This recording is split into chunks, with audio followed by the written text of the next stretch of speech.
মার্কিন ভূমি সফরে প্রধানমন্ত্রী মোদী আমেরিকার মসনদে ট্রাম্পের প্রত্যাবর্তনে পুরনো বন্ধুত্ব আরও একেবারে ঝালিয়ে নিতেই সে দেশে গেলেন তিনি। হলো সাক্ষাৎ, চলল বৈঠক। প্রতিরক্ষা, কৃত্রিম বুদ্ধিমত্তা, বাণিজ্য, দুই রাষ্ট্রনেতার দ্বিপাক্ষিক আলোচনায় বাদ পড়ল না কিছুই। কথা হলো চলতি কর যাতনা নিয়েও। তবে এইসব নানাবিধ প্রসঙ্গের মাঝেও নজর কেড়েছে দুই দেশের মধ্যে হওয়া বাণিজ্যিক প্রতিশ্রুতির অঙ্ক।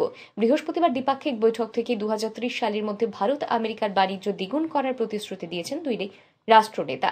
ট্রাম্পের মেক আমেরিকা গ্রেট অ্যাগেনের আদলেই মেক ইন্ডিয়া গ্রেট অ্যাগেনের স্লোগান দিয়েছেন মোদী। ওই দেশের সংবাদ মাধ্যম সূত্রের খবর, দ্বিপাক্ষিক বৈঠকের পর সাংবাদিক বৈঠক করেন দুই রাষ্ট্রনেতা। সেখানেই দাবি করা হয়, শক্তি, প্রতিরক্ষা, প্রযুক্তি সহ আরও একাধিক খাতে আগামী 2030 সালের মধ্যে $500 বিলিয়ন বা ভারতীয় মুদ্রায় 43,41,987 কোটি টাকা বরাদ্দ করেছে দুই দেশ। এছাড়াও মহাকাশ গবেষণায় যৌথভাবে কাজ করবে নাসা, ইসরো, সেই প্রতিশ্রুতিটাও দিয়েছেন নরেন্দ্র মোদী। উল্লেখ্য, ভারতের হাত মজবুত করতে আগ্রহ দেখিয়েছেন ট্রাম্পও। যে মুহূর্তে পড়শি দেশের আগুনের আঁচ পড়া শুরু হয়েছে এই দেশের অন্দরেও, সেই মুহূর্তেই মোদীর সঙ্গে বৈঠক থেকে ভারতকে সামরিকভাবে আরও মজবুত করতে বিশ্বের সর্বশক্তিমান যুদ্ধ বিমান বিক্রির ঘোষণা করে দিলেন ট্রাম্প। এছাড়াও চলতি শুল্ক যুদ্ধ নিয়েও মুখ খুলেছেন তারা। ভারতের সঙ্গে আমেরিকা যে কাঁধে কাঁধ মিলিয়ে চলবে, এমনটাই প্রতিশ্রুতি মার্কিন প্রেসিডেন্টের। মোদি ট্রাম্পের এই বৈঠক যে ভারতের ভবিষ্যতের দিক থেকে ইতিবাচক, সেই ইঙ্গিতটাও কিন্তু দিচ্ছেন আন্তর্জাতিক বিশেষজ্ঞ অনিক চট্টোপাধ্যায়। তার কথায়, মোদি ট্রাম্পের ব্যক্তিগত রসায়ন অনেকটাই ভালো। এর আগেও ট্রাম্প প্রেসিডেন্ট থাকাকালীন ভারতের সঙ্গে একাধিক চুক্তি করেছে আমেরিকা। সুতরাং দুই রাষ্ট্রনেতার সুসম্পর্কের মধ্য দিয়ে দেশের সম্পর্ক যে ভালো হয়, সেই নিয়ে কোনো সন্দেহই নেই। आज हमने द्विपक्षीय व्यापार को 2030 तक 2 गुना से भी अधिक बढ़ाकर $500 बिलियन तक पहुंचाने का लक्ष्य निर्धारित किया है। हमारी टीमें एक पारस्परिक लाभकारी ट्रेड एग्रीमेंट को शीघ्र संपन्न करने पर काम करेगी। भारत की ऊर्जा सुरक्षा सुनिश्चित करने में हम ऑयल तथा गैस ट्रेड को बल देंगे। ऊर्जा इंफ्रास्ट्रक्चर में निवेश भी बढ़ेगा। न्यूक्लियर एनर्जी क्षेत्र में हमने स्मॉल मॉड्यूलर रिएक्टर्स की दिशा में सहयोग बढ़ाने पर भी बात की। फ्रेंड्स, भारत की डिफेंस प्रिपेयर्डनेस में अमेरिका की महत्वपूर्ण भूमिका है। स्ट्रैटेजिक और ट्रस्टेड पार्टनर के नाते हम जॉइंट डेवलपमेंट, जॉइंट प्रोडक्शन और ट्रांसफर ऑफ टेक्नोलॉजी की दिशा में सक्रिय रूप से आगे बढ़ रहे हैं। आने वाले समय में भी नई टेक्नोलॉजी और इक्विपमेंट हमारी क्षमता बढ़ाएंगे। हमने autonomous systems industry alliance launch करने का निर्णय लिया है। अगले दशक के लिए डिफेंस कोऑपरेशन फ्रेमवर्क बनाया जाएगा। डिफेंस इंटरऑपरेबिलिटी, लॉजिस्टिक्स, रिपेयर और मेंटेनेंस भी इसके मुख्य भाग होंगे। फ्रेंड्स, 21वीं सदी टेक्नोलॉजी ड्रिवन सेंचुरी है। लोकतांत्रिक मूल्यों में विश्वास रखने वाले देशों के बीच टेक्नोलॉजी क्षेत्र में करीबी सहयोग पूरी मानवता को नई दिशा, शक्ति और अवसर दे सकता है। भारत और America artificial intelligence, semiconductors, quantum, biotechnology तथा टेक्नोलॉजीज में मिलकर काम करेंगे।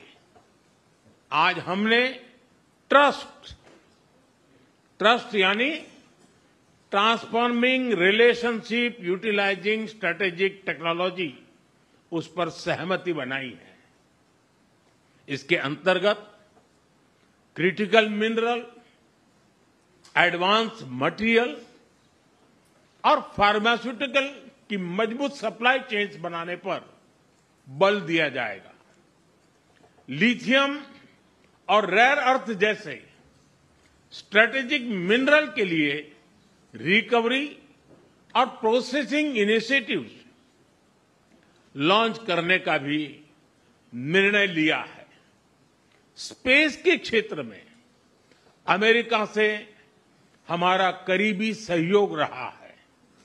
इसरो और नासा के आपसी सहयोग से बनाई निसार सैटेलाइट शीघ्र ही भारतीय लॉन्च व्हीकल पर अंतरिक्ष की उड़ान भरेगी। फ्रेंड्स, भारत और अमेरिका की साझेदारी लोकतंत्र को सशक्त बनाती है। इंडो पैसिफिक में शांति, स्थिरता और समृद्धि को बढ़ाने के लिए हम मिलकर काम करेंगे।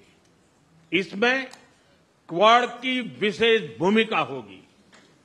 इस वक्त भारत में होने जा रही क्वाड समिट में हम पार्टनर देशों के साथ नए क्षेत्रों में सहयोग बढ़ाएंगे। आईमेक और I2U2 के तहत हम इकोनॉमिक कॉरिडोर और कनेक्टिविटी इंफ्रास्ट्रक्चर पर मिलकर काम करेंगे। आतंकवाद के खिलाफ लड़ाई में भारत और अमेरिका दृढ़ता से साथ खड़े रहे हैं। हम सहमत हैं कि सीमा पार आतंकवाद के उन्मूलन के लिए ठोस कार्रवाई आवश्यक है। और मैं राष्ट्रपति जी का आभारी हूं, उन्होंने 2008 के जिसने भारत में नरसंहार किया था, उस मुजरिम को अब भारत के हवाले करने का निर्णय किया है।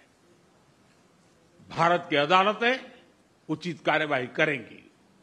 फ्रेंड्स, अमेरिका में रहने वाला भारतीय समुदाय हमारे संबंधों की महत्वपूर्ण कड़ी है।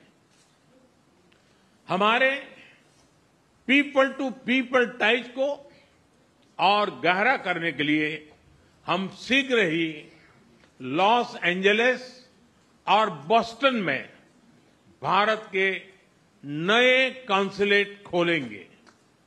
हमने अमेरिका की यूनिवर्सिटीज और शिक्षा संस्थानों को भारत में ऑफशोर कैंपस खोलने के लिए निमंत्रण दिया है।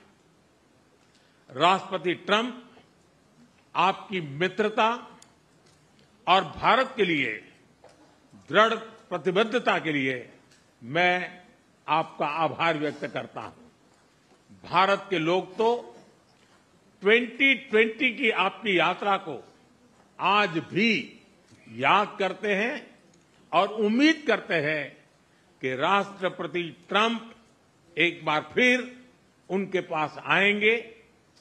140 करोड़ भारतवासियों की ओर से मैं आपको भारत आने के लिए आमंत्रित करता हूं। Bureau report, RE news.